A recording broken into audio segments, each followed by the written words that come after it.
잠언 30장 1절에서 6절 한 절씩 교독하고 마지막 6절을 함께 읽습니다. 이 말씀은 야게의 아들 아굴의 잠언이니 그가 이디엘 곧 이디엘과 우갈에게 이른 것이니라. 나는 다른 사람에게 비하면 짐승이라. 내게는 사람의 총명이 있지 아니하니라. 나는 지혜를 배우지 못하였고 또 거룩하신 자를 아는 지식이 없거니와 하늘에 올라갔다가 내려온 자가 누구인지, 바람을 그 장중에 모은 자가 누구인지, 물을 옷에 선 자가 누구인지, 땅의 모든 끝을 정한 자가 누구인지, 그의 이름이 무엇인지, 그의 아들의 이름이 무엇인지 너는 아느냐? 하나님의 말씀은 다 순전하며 하나님은 그를 의지하는 자의 방패시니라. 너는 그의 말씀에 더하지 말라. 그가 너를 책망하시겠고 너는 거짓말하는 자가 될까 두려우니라.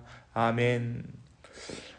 우리가 오늘 잠언 30장의 말씀을 함께 묵상합니다. 이제 잠언은 30장 그리고 내일 우리가 함께 묵상하게 될 31장의 말씀을 마지막으로 잠언 묵상은 마무리되어집니다.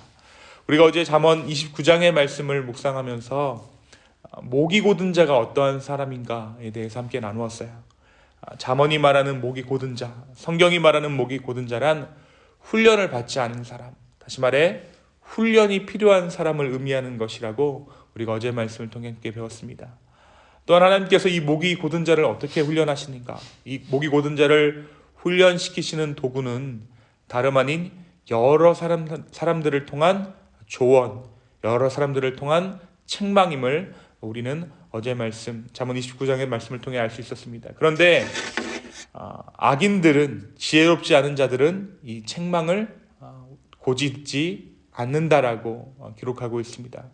그리고 이 목이 곧은 자에게는 피할 수 없는 재앙이 임한다라고 어제 말씀이 기록하고 있었습니다. 그러나 정말 하나님의 훈련, 그 책망을 통해 훈련받은 자는 다시 그 목이 부드러워져서 하나님 앞에 그리고 사람 앞에 사용받을 만한 자로 성장되어져 간다. 그것이 바로 하나님의 지혜다라는 것을 어제 말씀을 통해 보였습니다. 오늘 잠언 30장의 말씀을 함께 묵상합니다. 잠언의 마지막 두 장은 아굴의 잠언과 르무엘의 왕의 어머니가 훈계한 잠언이라고 되어 있습니다. 그런데 오늘 말씀이 오늘 이 잠언 30장을 무엇이라고 소개하고 있습니까? 내가 아굴이 독창적으로 지혜를 쓴 것이 아니라 지혜 있는 자들의 지혜를 내가 옮겨 기록했다라고 스스로를 소개하고 있어요. 그리고 그는 이 잠언 30장의 말씀을 이디엘과 우갈에게 쓰고 있다라고 밝히고 있습니다. 1절에 따르면 이들은 그의 학생, 그의 제자이거나 아들일 것입니다. 근데 이 사람 이름으로 기록되어져 있는 이디엘과 우갈은 의미를 살펴보면 오 하나님, 나는 지쳤습니다 라는 뜻이에요. 저는 지치고 쇠약합니다. 그래서 이 잠언 30장은 험한 인생길에서, 지치고 쇠약해진 인생길에서 하나님께서 주시는 말씀으로 이 잠언 30장의 말씀을 우리가 받아들일 수 있는 것이죠. 근데 우리가 잘 한번 생각해 보면 여러분, 인생이라는 것이 어떻습니까? 늘 탄탄대로를 걷는 것이 아니죠. 그래서 누구나 인생에 한 번쯤은 참 인생이 고되구나, 험난하구나, 정말 그런 사실을 인정할 수밖에 없다는 사실을 우리가 알고 있습니다. 그래서 어떻게 보면 이 잠언 30장은 인생을 살아가는 모두에게 주어진 말씀이라고 볼 수 있을 것입니다. 특별히 인생에서 험난한 시기를 지나고 있는 사람들, 쇠약하고 지친 사람들, 그러한 사람들은 이 오늘 잠언 30장의 말씀이 더욱 가슴에 와 닿을 것입니다. 그렇다면 이 아굴이 이 후손들에게 들려주고 싶었던 험한 인생길에서의 잠언은 어떤 내용을 담고 있을까요? 가장 먼저 우리가 묵상할 말씀은 하나님의 말씀에 무언가를 더하지 말라라고 권면하고 있어요. 5절에 한번 볼까요? 5절 말씀을 한번 다 같이 읽겠습니다. 시작. 하나님의 말씀은 다 순전하며 하나님은 그를 의지하는 자의 방패시니라. 그렇습니다. 하나님의 말씀은 그 자체로 순전하고 완전합니다. 그래서 하나님의 말씀은 우리에게 방패가 되어지죠. 이 방패라는 것은 외부의 공격을 막을 때 사용하는 것이죠. 그래서 세상의 모든 쇠파와 세상의 모든 공격들이 나에게 올 때 이 하나님의 말씀으로 우리가 그것들을 방어하는 것입니다. 여러분, 우리가 이 하나님의 말씀이라고 기록되어져 있는 5절을 하나님의 뜻, 하나님의 말씀을 하나님의 뜻이라고 생각했을 때 하나님의 뜻은 그 자체로 순전하고 완전하여서 우리의 방패가 되어주신다라고 이 5절의 말씀을 받을 수 있을 것입니다. 그렇다면 이 하나님의 뜻에 무언가를 더한다라는 것은 구체적으로 무엇을 말하는 것일까요? 우리가 몇 가지를 생각해 볼 수 있을 것입니다. 먼저 우리 인간은 조급하죠.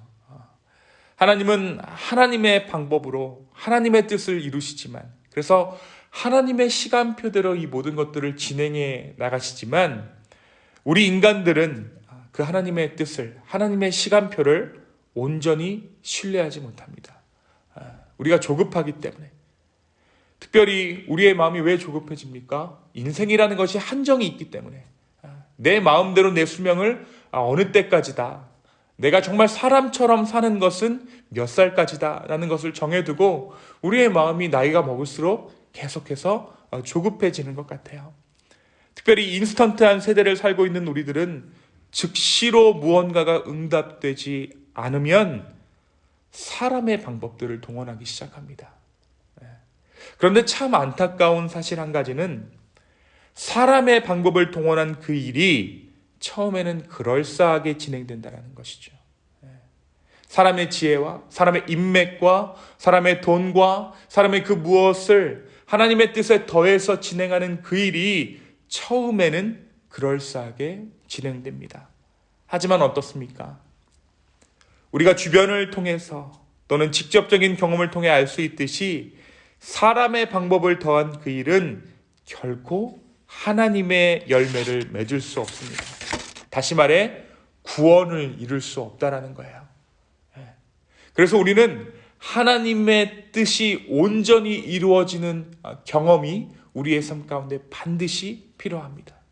그러한 경험들이 쌓여서 정말 방패 되시는 그 하나님을 경험했을 때 우리가 하나님을 온전히 신뢰하게 되는 것이에요. 또한 오늘 말씀 우리는 문자 그대로 받아들일 수도 있을 것입니다. 하나님의 말씀에 나의 사견이나 나의 생각을 더해 해석하는 일들이 우리 안에 있다라는 것이죠.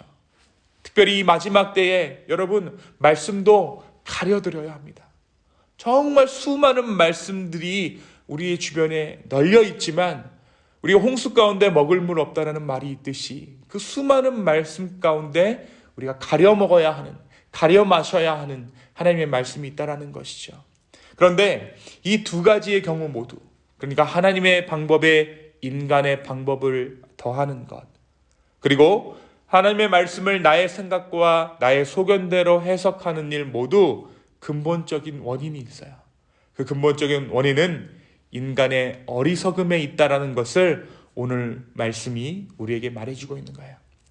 여러분, 지혜로운 척하면서 하나님의 뜻에 나의 뜻을 더했지만 결국 그 일이 우리의 어리석음을 더욱 드러내게 되는 것입니다. 우리가 지혜롭기 때문에 하나님의 시간표를 무시하고 내 마음대로, 나의 뜻대로, 나의 방법대로 더하는 것이고, 내가 지혜롭다고 생각하기 때문에 내가 하나님의 말씀에 통달했다라고 생각해서 하나님의 말씀에 나의 사견이나 나의 생각을 더하게 되는 것이죠. 그러나 이 모든 것이 우리의 어리석음을 오히려 드러내고 있습니다. 그렇다면 반대의 경우가 오히려 하나님의 지혜를 품고 있는 삶의 모습일 것입니다. 여러분, 그것이 무엇입니까? 그것은 인내이고 기다림이에요. 사실 여러분, 인내와 기다림이 더 어리석어 보이잖아요. 그렇죠? 무언가 수를 쓰고 무언가 몸을 움직이고 무언가 일을 하는 것이 지혜로워 보이고 그냥 가만히 앉아있는 것은 어리석어 보입니다. 사실 인내와 기다림은 답답해 보이는 것이죠. 어리석어 보이는 것입니다. 기다리면서 기도하는 것, 그것은 세상 사람들이 봤을 때는 도무지 이해하지 못할 일이에요. 하지만 오늘 이 잠언의 말씀을 통해 우리가 깨닫는 지혜가 무엇입니까? 바로 우리의 기다림이 하나님의 지혜를 이룬다는 것이죠. 하나님의 구원을 이룬다라는 사실입니다. 사랑하는 성도 여러분, 우리가 잠언을 처음 묵상하기 시작할 때 이 잠언이 말하는 지혜가 무엇이라고 말했습니까? 이 잠언이 말하는 지혜란 하나님께서 이 세상을 다스리시는 이치입니다. 이 이치를 깨닫는 자가 바로 지혜로운 자이죠. 그런 의미에서 하나님의 이치를 깨달아 지혜로운 자들이라고 불리울 수 있는 자들은 다름 아닌 기다리는 사람들이에요. 기다릴 줄 아는 자, 기도하면서 버티는 사람, 인내할 줄 아는 사람, 버티고 버텨서 결국에는 하나님의 열매를 거두는 자들, 바로 그들이 가장 지혜로운 자들인 줄로 믿습니다. 특별히 오늘이 대림절 중에 하루입니다. 우리는 오늘 지금 대림절을 지나고 있어요. 예수님의 오심을 기다리는 절기죠. 이 기다림의 절기에 하나님께서 우리의 삶에 행하시고자 하는 그 일을 하나님의 때에 하나님의 방법으로 이루어 달라고 믿음으로 기도할 수 있는 지혜로운 저와 여러분 되기를 소망합니다. 바로 그러한 기도 위에 하나님의 영이 충만히 임할 줄로 믿습니다. 이 아침에 하나님을 신뢰하며 하나님께 온전히 우리의 마음을 드리며 기도하는 저와 여러분, 기쁨의 교회 되기를 예수님의 이름으로 축원합니다. 이 시간 함께 기도하시겠습니다. 주님, 오늘 이 아침에 다시 한번 우리의 마음을 아버지께 올려드립니다. 주님, 우리로 하여금 기다릴 수 있는 믿음을 허락하여 주시옵소서. 우리의 눈에 아무런 증거가 보이지 아니하여도, 뚜렷한 그 무엇이 보이지 아니할지라도 주님, 오늘 이 아침에 우리가 믿음으로 기도하기를 원합니다. 성령님, 우리 가운데 함께하여 주시옵소서. 우리의 뜻대로, 우리의 마음대로 하나님의 말씀에 무언가를 더하는 것이 아니라 온전한 방패 되신 그 하나님을 신뢰하는 믿음들을 우리 가운데 허락하여 주시옵소서. 감사합니다. 이번 말씀 살아서 역사하시는 예수 그리스도의 이름으로 기도하였습니다. 아멘.